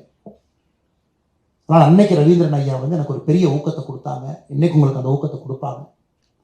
அதனால் நிறைய பேரை நீங்க சிவில் சர்வீஸ்ல சாதிக்கணும், பெரிய ஒரு ஆளுமைகளாக வரணும். எங்கே இருந்தாலும் ஒரு தமிழனாக உங்களுடைய அடையாளம் இந்தியா முழுவதும் பரவி கிடக்கணும். நாளைக்கு future cabinet secretary, chief secretary, DGP, director Intelligence Bureau, director ரா, NTRO, பெரிய பெரிய அமைப்புகள்லாம் உங்களுக்காக காத்திருக்கு. ஃபாரின் செக்ரட்டரி, அந்த அமைப்புகளுக்கு நீங்கள் போய் அமரத்தான் போறீங்க, அது காலத்தினுடைய கட்டாயம். அதனால் ஒரு நல்ல ஒரு பெரிய ஒரு அடையாளத்தோடு நீங்கள் பணி செய்யணும். மக்களுக்கு நல்லா உங்களுடைய பணி மக்களுக்கு பயன்படணும். அதனால் குறிப்பிடக்கூடிய எனக்கு நேரம் கொடுத்துருக்காங்க, 11:30 பேசி முடிக்கணுங்க ஐயா. 11:28 இருக்கோம். அதனால் வாய்ப்பு கொடுத்த தினமலர் நிறுவனத்துக்கு நன்றி தெரிவித்து, நீங்கள் எல்லோரும் சாதிக்க வேண்டும் என்று எல்லாம் வல்ல இறைவனை, அல்லாஹ்வை, ஜீசஸ் கிரைஸ்ட, எல்லா 1,00,000க்கும் மேற்பட்ட இந்து கடவுளை வேண்டிக்கிறேன். நீங்க எந்த மதமாக எந்த ஊராக யாராக இருந்தாலும் உங்களுக்கு அருள் கிடைக்கட்டும். நீங்க எல்லாம் சேர்ந்து கிராக் பண்ணணும். குறிப்பா அப்பா அம்மாவுக்கு ஒரு பெரிய நன்றி. நிறைய நேரம் குழந்தைகளுடைய கனவுக்கு நீங்களும் கூட இருந்து சுமக்கிறீங்க, பெரிய பெரிய விஷயங்கள். உங்களுடைய பொருளாதார சுமை இருந்தாலும் கூட குழந்தைக்கு ஃபுல்லஸ்ட் சப்போர்ட் கொடுக்குறீங்க. அதனால இங்க இருக்கக்கூடிய எல்லா சிவில் சர்வீஸ் பேரண்ட்ஸ்க்கு முதல் நன்றி தெரிவிச்சுக்கிறேன். சப்போர்ட் பண்ணுங்க, கூட நில்லுங்க. இந்த துறை கொஞ்சம் ஏற்றம் இறக்கமாக தான் இருக்கும், கொஞ்சம் அப்படி எப்படி இருக்கும். மனசு நீங்க விட்டுறக்கூடாது, நீங்க மனசு விட்டா குழந்தைங்க மனசு விட்டுருவாங்க. அதனால கொஞ்சம் அப்படியே குழந்தைங்களோட அப்படியே ஒரு 4-5 இயர்ஸ் செயல் பண்ணி கூட நில்லுங்க. நிச்சயமா கிராக் பண்ணுவாங்க, நடக்கும். எல்லோருக்கும் நன்றி தெரிவித்து என்னுடைய உரையை முடித்துக் கொள்கின்றேன். நன்றி, வணக்கம்.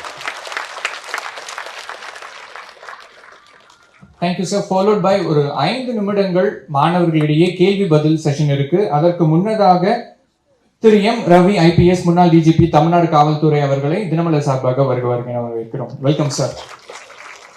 ஒரு 5 நிமிடங்கள் அண்ணாமலை சார் கிட்ட உங்களுடைய கேள்விகளை கேட்கலாம். கைகளை உயர்த்துங்க, கைகளை உயர்த்துங்க. முதல்ல இங்க கூட ஒருத்தருக்கு ஒரு கேள்வி அப்படின்னு வைக்கலாம். ஏன்னா பலருக்கும் வாய்ப்பு கொடுக்க வேண்டியது இருக்கு. உங்களுடைய கேள்வியை சுருக்கமா என்ன கேட்க வரீங்களோ கேட்டுருங்க. அண்ணா வணக்கம். முக்கிய முடிவுகள் நீங்க எடுக்கிற முன்னாடி கன்சிடர் பண்ற எல்லா விஷயங்களும் என்ன?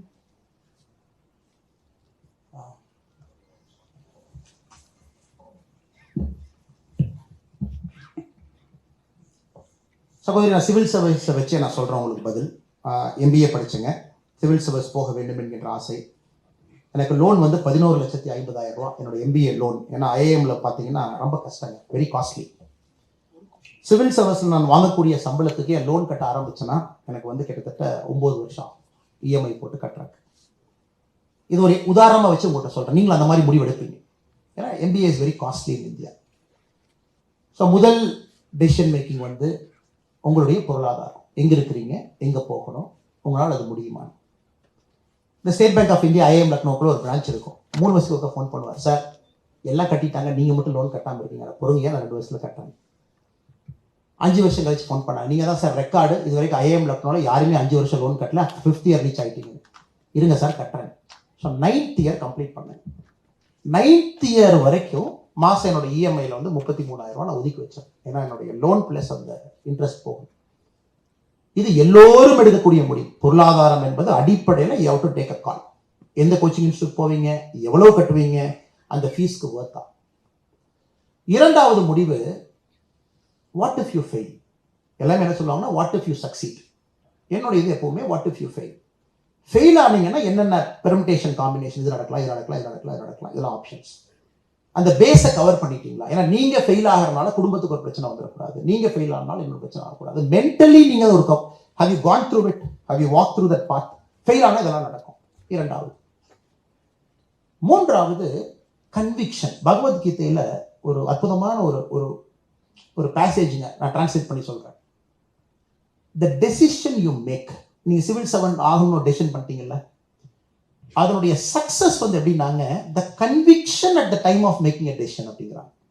கீதையினுடைய ஒரு சாராம்சம் என்னன்னா, ஒரு முடிவு நீங்கள் எடுக்கும் பொழுது உங்கள் முடிவு எவ்வளவு உறுதியாக இருந்ததோ அந்த உறுதித்தன்மையை பொறுத்து தான் வெற்றி வரும் அப்படிங்கிறாங்க. அதனால முடிவு எதற்காக எடுத்தீங்கிற கன்விக்ஷன். எந்த முடிவு வேணாலும் நீங்க எடுங்க. அரசியல்வாதியா நான் பல முடிவுகள் எடுப்பேன். நீங்க ஒரு மாணவராக முடிவு எடுக்கிறீங்க. Why are you doing it? பக்கத்தில் இருக்கவங்களை ப்ளீஸ் பண்ணவா, இல்லை பேப்பர்ல வரவா, இல்லை நமக்கு வண்டி மேல ஒரு லைட் வச்சுக்குவா? எதுக்காக நீங்க சிவில் சர்வெண்ட் ஆகும்? What is your conviction? இந்த 3 விஷயம், பொருளாதாரம், சூழ்நிலை, உங்களை சுற்றி இருக்கக்கூடிய சூழ்நிலை, குடும்பம் எல்லாம் ஒரே கேட்டகரியா வச்சுக்கோங்க. இரண்டாவது, தோல்வி இருந்தால் என்னென்னலாம் நடக்கும், ஒரு மென்டலா வாக். ஏன்னா தோல்வி வந்துருச்சுன்னா நம்ம ஏற்கனவே திங்க் பண்ணிட்டு அது பெருசா தெரியாது. If you walk through it, ஏற்கனவே மென்டலா விஷுவலைஸ் பண்ணியாச்சு. தோத்தா பரவாயில்ல, அதை ஏற்கனவே விஷுவலைஸ் பண்ணிட்டோம்ல. நீங்க விஷுவலைஸ் பண்ணிட்டீங்கன்னா அது தோல்வியாக உங்களுக்கு தெரியாது. மூன்றாவது, கன்விக்ஷன் ஃபார் யுவர் டெசிஷன். எதற்காக அந்த முடிவு எடுக்கிறீங்க, அந்த கன்விக்ஷன் ரொம்ப முக்கியம். கன்விக்ஷன் வந்து உண்மையாலுமே கன்விக்ஷன் இருக்குன்னா அது வெற்றி தான். அது வெற்றி தான். கொஞ்சம் டிலே ஆகும். இந்த 3 என்னுடைய லைஃப்ல திரும்ப திரும்ப ஐ கீப் சர்க்குலேட்டிங் திங்கிங். நன்றி சகோதரி. Sir, good morning. I'm really happy to see you today, sir. And sir, conditioning பத்தி சொல்லியிருந்தீங்க. Sir, to achieve a position and அதுக்கு நிறைய கைடன்ஸ்லாம் இருக்கு. You see many things. So after sustaining or handling the position பத்தி கொஞ்சம் brief-ஆ. இது உங்களுக்கு இருக்கக்கூடிய முதல், அதுக்கெல்லாம் அப்படியே போகலீங்க. But still you ask that question. ஒரு இடத்துக்கு போறது ஈஸிங்க, அந்த இடத்த தக்க வைக்கிறது ரொம்ப கஷ்டம். இன்னைக்கு நீங்க சிவில் சர்வெண்டா ஒரு மாவட்ட ஆட்சியர் ஆயிட்டீங்க அப்படின்னா, அல்லது ஒரு மாவட்ட காவல்துறை கண்காணிப்பாளர் ஆயிட்டீங்க, அல்லது ஒரு நாட்டினுடைய அம்பாசிடர் ஆயிட்டீங்கன்னா, it is just a matter of 2 years 3 years. அதுக்கப்புறம் நீங்க ரோல் மாறித்தாகும். அதுக்கப்புறம் இன்னொரு பொறுப்புக்கு நீங்க போய்த்தாகும். ஏன்னா எந்த பொறுப்புமே சிவில் சர்வீஸ்ல உங்களுக்கு நிரந்தரம் கிடையாது. You keep moving and moving. எதுக்காக அந்த கண்டிஷனிங் அப்படிங்கிற வார்த்தையை நான் பயன்படுத்தினாங்க, சில நேரத்தில் நல்ல பொறுப்புக்கு போவீங்க. சோ கால்டு நல்ல பொறுப்பு, எல்லாம் நல்ல பொறுப்பு தான். சில நேரம் தண்ணி இல்லா காடுங்கிற பொறுப்புக்குள்ள போவீங்க, அதுவும் நல்ல பொறுப்பு தான். பட் உங்களுடைய conditioning is to serve people, it doesn't matter to you. அப்ப என்ன ஆகும், உங்க டெசிஷன் மேக்கிங்கே ரொம்ப ஸ்மார்ட்டா இருக்கும். நீங்க யாரையும் ப்ளீஸ் பண்ண போக மாட்டீங்க. அரசியல்வாதிகளோ ஒரு முதலமைச்சரோ அமைச்சரோ நல்லது மட்டும் நம்ம காதுல சொல்லணும், you will not do that. You will say what is right. அதுக்காக தான் திரும்ப திரும்ப கண்டிஷன் சொன்னாங்க. அடுத்த 35 வருஷத்துக்கு இப்பவே தயாராகிக்குங்கிறதுக்காக அந்த வார்த்தையை பயன்படுத்துறது. நத்திங் கால் குட் போஸ்ட். ஆரம்ப காலத்தில் நாங்கள்லாம் ஏஎஸ்பியா இருக்கும் போதுங்க, கார்கலாங்கிற ஊரில் ஃபர்ஸ்ட் போஸ்டிங் உடுப்பி ஒரு ஒரு வெஸ்டர்ன் காட்ஸில் இருக்கக்கூடிய சின்ன கிராமம். கஷ்டப்பட்டு நானே என்னுடைய அப்போ திருமணம் ஆயிடுச்சுங்க, நானும் ஒய்ஃபும் போய் டிவி வாங்கிட்டு வந்தோம். டிவி அது பார்த்தீங்கன்னா முதல் நாளே ஃபியூஸ் போயிடுச்சு, ஒரு இடி உழுத்து டிவி போயிடுச்சு. ஏன்னா அவங்களுக்கு கிடைக்கிற சம்பளத்தில் 33,500 ரூபா இங்கே கட்டணும். கஷ்டப்பட்டு வாங்கின டிவி அதுவும் முதல் வார இடியில் அதுவும் போயிடுச்சு. Rural area, extremely rural area. Everything is discomfort. உங்களுக்கு எவ்ரிதிங் இஸ் டிஸ்கம்ஃபர்ட். ரோட்ல இருந்து வேலைகள் எல்லாமே.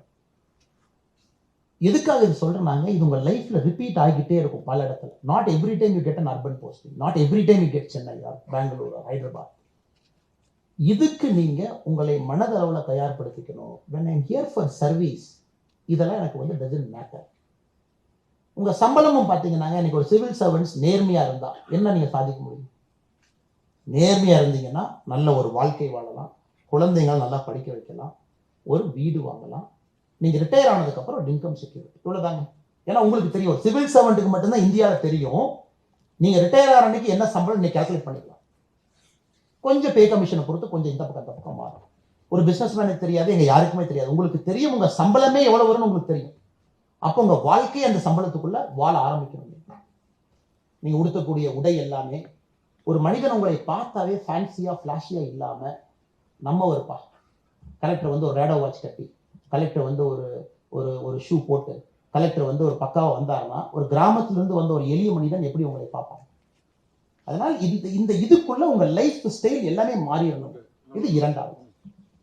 மூன்றாவது, இப்ப இருக்கக்கூடிய சூழ்நிலையில தினமும் உங்களை இம்ப்ரூவ் பண்ணிட்டே இருக்கணும். ரவி சார் ஒரு இன்ஸ்பிரேஷன். ஏன்னாங்க ரிட்டையர் ஆயிட்டார், டிஜிபியே ரிட்டையர் ஆயிட்டார். அதுக்கப்புறம் ஒண்ணுமே இல்லைங்க. அவர் சும்மா ஜாலியா இருந்தார், நார்மலா இருந்தா போதும். திரும்ப அவர் ஏதோ ஒரு வீடியோ போடுறாரு, பேசுறாரு, தினமலர் நிகழ்ச்சிக்கு வர்றாரு, எல்லா பக்கம் சுத்துறாருன்னா அவருடைய அறிவு தேடல் இன்னும் இருக்குன்னு தான் நான் பாக்குறேன். இன்னும் அறிவு தேடல் இருக்கு, இன்னும் கத்துக்கிறாரு. என்ன அந்த சிரியால என்ன பிரச்சனை, ஏன் சிரியால எவ்வளவு ஆகுது அப்படின்னு பேசுறாரு. ரஷ்யா உக்ரைனை பத்தி ஒரு 2 வாரத்துக்கு முன்னாடி ஒரு வீடியோ போட்டிருந்தாரு. ஏன் அறிவு தேடல் இன்னும் இருக்கு. மாணவ செல்வங்க கிட்ட அவர் எப்ப ஐபிஎஸ் ஆனாருங்க, இன்னைக்கு வந்து பேசுறாருன்னா எவ்வளவு விஷயம் அவர் படிச்சுட்டு வரணும். இன்னைக்கு ஓ இதா பேட்டர்னாப்பா, இதெல்லாம்ப்பா கத்துக்கிட்டு தானே வர முடியும். அறிவு தேடல் தொடர்ந்து உங்களுக்கு இருக்கும். Every day you should learn and learn. இந்த மூன்று நீங்க பண்ண ஆரம்பிச்சீங்கன்னா, என்னை பொறுத்தவரை first is conditioning, second is you will live your life to the limited standards of what is available to you. ஆடம்பரம் இல்லை, அதுக்கு கீழே இல்லை, நடுத்தரமான ஒரு வாழ்க்கை. மூன்றாவது அறிவு தேடல் தினமும். இது 3 இருந்தால் நீங்க எப்படிங்க லைஃப்ல தோப்பீங்க? எப்படி லைஃப்ல தோப்பீங்க? தோப்பே மாட்டீங்க. You will live a good life. இந்த 3 தான் நான் கண்டிஷனிங் அப்படிங்கிற வார்த்தையை பயன்படுத்துறேன். Hello sir. சார் என் பேர் ராஜஸ்ரீ. சாரி, எங்க இருக்கிறீங்க சிஸ்டர்? அங்க இருக்கீங்க. சாரி, அங்க பாருங்க.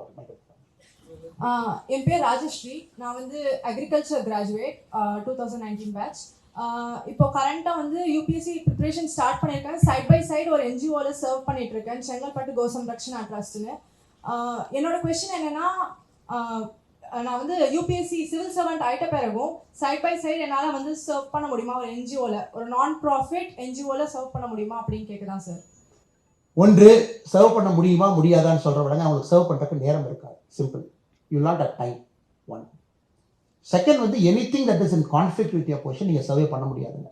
ஏன்னா நீங்க ஒரு இந்திய அரசு அதிகாரி, தமிழக அரசு அதிகாரி ஆயிட்டீங்கன்னா, சில இடத்துல நீங்க ஹானரி மெம்பர்ஸா இருக்கலாம், அலோ பண்றாங்க, ஹானரி மெம்பர்ஸா இருக்கலாம். நீங்க அரசு கிட்ட பர்மிஷன் வாங்கணும், ரைட்டிங்ல வாங்கணும், பெர்மிஷன் வாங்கி நீங்க ஹானரி மெம்பர்ஸா இருக்கலாம். அதுல பொலிட்டிக்கல் கான்ஃப்ளிக்ட் இல்லை, அதுல ஒரு ஃபினான்ஷியல் டிரான்சாக்ஷன் இல்லை, அதுல வந்து கவர்மெண்டோட ஒரு கான்ஃப்ளிக்ட் இல்லை அப்படின்னா அது ஒரு பெரிய பஞ்சாயத்துங்க. பட் நீங்க சிவில் சர்வீஸ்குள்ள போனதுக்கு அப்புறமே நீங்க 1008 விஷயங்கள் செய்யணும்னு நினைச்சீங்கன்னா அங்க நீங்க நேரம் கொடுக்க முடியாது. முடியும் இல்லைன்னு நான் சொல்லிங்க. அது எந்த ட்ரஸ்ட்னு பார்க்கணும், அது மாநில அரசு, அதுக்கு வந்து நீங்க ரைட்டிங்ல கேட்கணும். சப்போஸ் நீங்க தமிழ்நாட்டில் வேலைக்கு வர்றீங்கன்னா அவங்க அதுக்கு உங்களுக்கு எக்ஸம்ஷன் கொடுக்கணும், நீங்க கண்டினியூ பண்ணணும். அதை ட்ரஸ்ட்டை பொறுத்து, ட்ரஸ்ட் எப்படி ரெஜிஸ்டர் பண்ணுங்க, அது ப்ராசஸ். பட் நான் சொல்றதுங்க ஒரு நேரமே இருக்காதுன்னு சொல்றேன். You will do multiple things, you are so busy. அப்ப இந்த ட்ரஸ்ட்ல நீங்க இருந்தீங்க, அந்த ட்ரஸ்ட்டுக்கும் நீங்க ஜஸ்டிஃபை பண்ண முடியாது, நேரம் கொடுக்க முடியாது அவங்களுக்கும். அதனால civil service is 24/7 full time role. நீங்க எதுவுமே நீங்க செய்ய முடியாது. அதனாலதான் லீவே ரொம்ப குறைவு. ஏன்னா நீங்க ஒரு சென்சிட்டிவ் போஸ்ட்ல இருக்கீங்க, லா அண்ட் ஆர்டர்ல இருக்கீங்க அப்படின்னா, நீங்க அந்த போஸ்ட்டுக்கு வந்ததுக்கு அப்புறம் என்ன உங்களுக்கு லீவுங்க? இன்னைக்கு திங்கிங்கே இப்போ 15 சிஎல் இருக்குதுங்க, ஒரு 30 இஎல் இருக்குது, நான் 45 நாள் நான் ஒரு வருஷமும் லீவ் எடுத்துக்கிட்டேன்னா எஸ் உங்களுக்கு கவர்மெண்ட் கொடுக்குறாங்க. ஆனால் நல்ல சிவில் சர்வெண்ட் எடுக்கவே மாட்டான். You see a good civil servant they will never take. ஏன்னா அதுக்கு தகுந்த மாதிரி அவங்க குடும்பமும் மாறிக்கும், அதுக்கு தகுந்த மாதிரி எல்லாரும் மாறிக்குவாங்க. ஏன்னா you are fully dedicated. Even if you take a break it's an inconvenience to everybody. அதனால் நீங்கள் முழுமையாக இருப்பீங்க, சர்வீஸ்லேயே தான் இருப்பீங்க, வேறு எதுவும் செய்வதற்கு உங்களுக்கு வாய்ப்பு இல்லை என்பது என்னுடைய தாழ்மையான கருத்து. அதிலும் சில பேர் மல்டிபிள் விஷயம் பண்ணுறாங்க. நான் சமீபத்தில் டெல்லியில் ஒரு ஆஃபீஸரை பார்த்தேன், IPS officer, 2013 batch, sky jumping 74 sky jumping பண்ணியிருக்காரு. ரஷ்யா போயிட்டேன் சார், 74 ஸ்கை ஜம்ப் பண்ணிட்டேன். பரவாயில்ல தம்பி, ஐபிஎஸ் வேலைக்குள்ளேயே நேரத்தை கண்டுபிடிச்சிட்டீங்களான்னு. பேஷன் சார், சின்ன வயசு இன்ஜினியரிங்லேருந்து பண்ணுறேன், ஐ ஏபிள் டு டூ. அதுலேயும் இருக்காங்க, பீப்புள் ஆர் தேர், நான் இல்லைன்னு சொல்லிங்க. You have to achieve a fine balance. Thank you. Hello sir. Sir, myself Rajalakshmi. எனக்கு ஒரு கொஸ்டின் என்னன்னா, உங்களோட புக்கு ஆக்சுவலாக என்னோட ஃப்ரெண்ட்ஸ் எனக்கு பர்த்டே கிஃப்ட் பண்ணியிருந்தாங்க, ஸ்டெப்பிங் பியாண்ட் ரியல் லைஃப் காக்கின்னு சொல்லிட்டு, ரெவிலேஷன்ஸ் ஆஃப் ரியல் லைஃப் காக்கின்னு. அதில் நான் ரீட் பண்ணியிருந்தேன், உங்களோட எம்பிஏ எக்ஸாமும் மெயின்ஸ் எக்ஸாமும் சேம் டேல நீங்கள் ஃபேஸ் பண்ணீங்க அப்படின்றது. அது செம்ம பயங்கர ஷாக்கிங்காக இருந்துச்சு. லைக் நீங்கள் எப்படி அந்த பியர் ப்ரெஷர், ஃப்ரஸ்ட்ரேஷன்ஸ் ஹேண்டில் பண்ணீங்க? Because now you have experience it a lot. ஆனால் அந்த டைமில் யூ ஆர் ஆஸ்பிரண்ட். ஒரு ஆஸ்பிரண்ட்டாக இருந்துட்டு அதை ஃபேஸ் பண்ணது எப்படின்றது கொஞ்சம் சொல்ல முடியுமா சார்? சிஸ்டர், சில நேரத்தில் உங்களுக்கு அது வரும், எவ்ரிபடி வில் கெட் தட். சில நேரத்தில் அந்த சங்கடங்கள் வரத்தான் செய்யும். ஏன்னா எனக்கு வந்து சிவில் சர்வீஸ் போகணும் அப்படிங்கிறது ஒரு உந்துதல் வந்து ஏற்கனவே சொன்னது போல நவம்பர் 26, 2008 அந்த மும்பை அட்டாக் ஆனதுக்கப்புறம் ஒரு பெரிய உந்துதல், சடன் டிரான்ஸ்ஃபர்மேஷன். இல்லாட்டி எம்பிஏக்கு முன்னாடியே நான் யோசிச்சிருந்தா அது வேற மாதிரி டெசிஷன் எடுத்துருக்கலாங்க. பட் நான் எம்பிஏ பண்ணணும், ஒரு பிஸ்னஸ் ஆரம்பிக்கணுங்கிறது தான் ஆரம்ப கால ஆசை. அது யூபி போனதுக்கப்புறம் மனசு மாறிச்சு, மும்பை அட்டாக் மனசு மாறிச்சுங்க.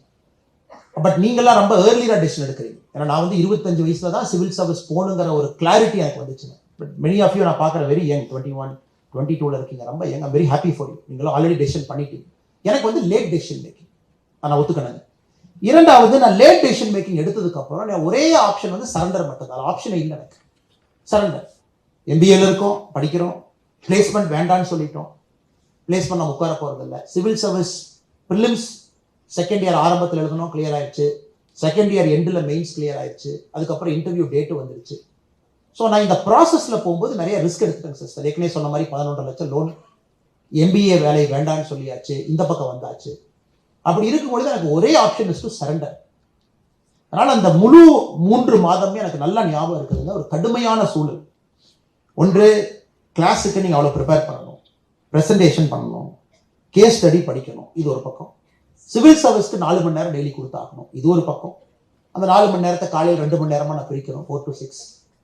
சாயந்தரம் 9 to 11 2 மணி நேரம் பிரிக்கணும். ஸோ இட்ஸ் அ கமிட்மெண்ட், அவ்வளோதான். அந்த கமிட்மெண்ட் எப்போ வரும்னாங்க, when you have conviction.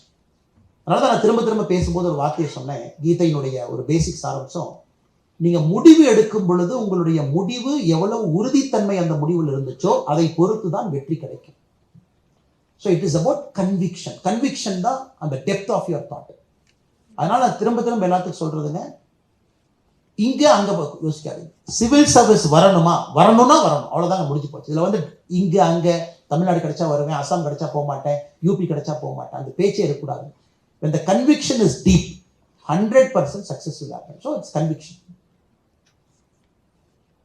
Thank you. Thank you, sir. Okay. இவங்க இப்படிலாம் முடிஞ்சுதான் சரி, தகவல் சொல்லுங்க, கடைசி கேள்வி எடுத்துக்கலாம். Thank you so much, sir.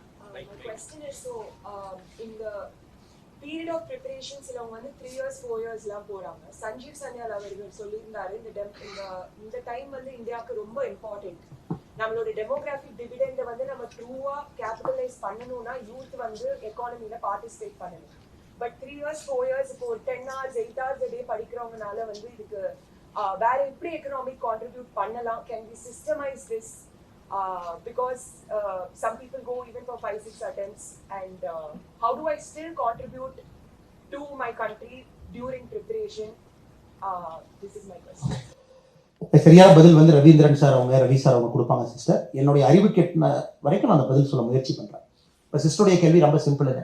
நாங்கள் 5 வருஷம் ப்ரிப்பேர் பண்ணி 5 வருஷம் ப்ரிப்பரேஷன்லேயே போச்சுன்னா இந்த நாட்டினுடைய வளர்ச்சிக்கு எங்கள் பங்கு என்ன இருக்கும்? எக்கனாமிக்லாம் நம்ம பங்கேற்க முடியாது. சிஸ்டர், என்னுடைய ஒரு கன்விக்ஷன் நான் பார்த்த வரைக்கும் இந்த லேட்டாக சிவில் சர்வீஸ்குள்ளே வர்றாங்க இல்லைங்களா, ஐ somehow feel that they are better civil service. அது என்னன்னு எனக்கு தெரியலிங்க. கொஞ்சம் நான் ஒரு 3 அட்டெம்ப்ட் எடுத்துட்டேன். இத்தனைக்கு நான் ஃபர்ஸ்ட் அட்டெம்ப்டில் போன ஆளுங்க. பட் ஒரு 3வது அட்டெம்ப்ட் நான் எடுத்துகிட்டு வந்தேன் சார், 2வது அட்டெம்ப்ட் வந்தேன், 4வது அட்டெம்ப்ட் வந்தேன்னு சொல்கிறவங்ககிட்ட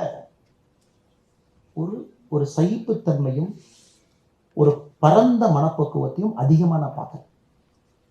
இந்த ஃபர்ஸ்ட் அட்டெம்ப்டில் வரேன்னு சொல்கிறாங்கல்ல, நான் ஐயா நீ மன்னிக்கணும், அவருக்கெல்லாம் தெரியும், அது சம்வேர் ஏதோ ஒரு இடத்துல கொஞ்சம் ஈகோ வந்து எங்கேயோ ஒரு இடத்துல உட்கார்றதை நான் பார்க்குறேன். சின்ன வயசில் வர்றவங்க, ஏன்னா they haven't seen life well.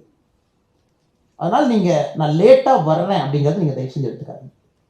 என்னோட பேட்ச்மேட்ஸில் இன்னைக்கு சூப்பர் சக்ஸஸ்ஃபுல்லாக இருக்கிறவங்க எல்லாமே நான் பார்த்த வரைக்கும் 150 பேரில் 3rd அட்டெம்ப்ட் 4th அட்டெம்ப்டில் வந்தவங்களுக்கு ஃபெயிலியரை பார்த்துட்டாங்க.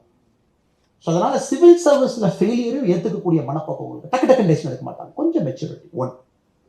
அதனால் நீங்கள் மேபி அப்படி எடுத்துக்கங்களேன் பாசிட்டிவாக. Maybe you are becoming more mature. உங்களுக்கு ஃபர்ஸ்ட் அட்டெம்ப்ட் கிடைச்சா சந்தோஷம், நோ ப்ராப்ளம். அட்டெம்ப்ட்டுக்கும் மெச்சூரிட்டிக்கும் சம்மந்தம் இல்லைன்னா கூட தோல்வியை நீங்கள் சிவில் சர்வீஸில் பார்த்துட்டு உள்ள வரும்பொழுது உங்கள் மனப்பக்குவம் இன்னும் பெருசாக இருக்குங்கிறது என்னுடைய தியரி. 2வது, ப்ரிப்பரேஷனில் தயவு செஞ்சு நீங்கள் எந்த வேலையுமே செய்யாதீங்க. இப்படி நினச்சிக்கங்களேன், நீங்களும் நாட்டுக்காக ஒரு நல்ல ஒரு லீடராக வர்றதுக்கு முயற்சி பண்ணிட்டு இருக்கீங்க, அதற்கு இந்த நேரத்தை நீங்கள் பயிரில் போடுறீங்க. எப்பொழுதுமே நான் சொல்லக்கூடிய ஒரு உதாரணங்க, ஒரு சின்ன செடியை நட்டு வைக்கிறீங்க. அது செடி வேண்டாம், ஒரு சின்ன ஒரு சீட் நமக்கு இருக்குது, சீடு. அதை நம்ம குழியை பறித்து உள்ளே போட்டுட்டோம், தண்ணியெல்லாம் ஊற்றிட்டோம். ஒரு 3 நாள் கழிச்சு பார்க்குறோம், என்னடா அது வளரவே இல்லை அப்படின்னு. அப்புறம் இதெல்லாம் பண்ணி என்ன வளரவே இல்லைன்னு சொல்லிட்டு மறுபடியும் வச்சுட்டு மறுபடியும் தண்ணி ஊற்றுறோம், அது வளராது. ஒரு நம்பிக்கை தான். நீங்கள் அந்த சீடை போட்டுட்டு தண்ணி ஊற்றிக்கிட்டே இருக்கீங்க, அது திடீர்னு பார்த்தீங்கன்னா ஒரு மேஜிக்காக ஒரு 30 days 40 days கழிச்சு அது லைட்டாக அப்படி வரும். இந்த சைனீஸ் பேம்புல ஒரு ஸ்டோரி சொல்லுவாங்க, அது 30 சென்டிமீட்டர் வளர்ந்துருங்களாமா. அந்த 30லிருந்து அடுத்த சென்டிமீட்டர் வளர்றதுக்கு வளரவே வளராது, அப்படியே நிற்கும்.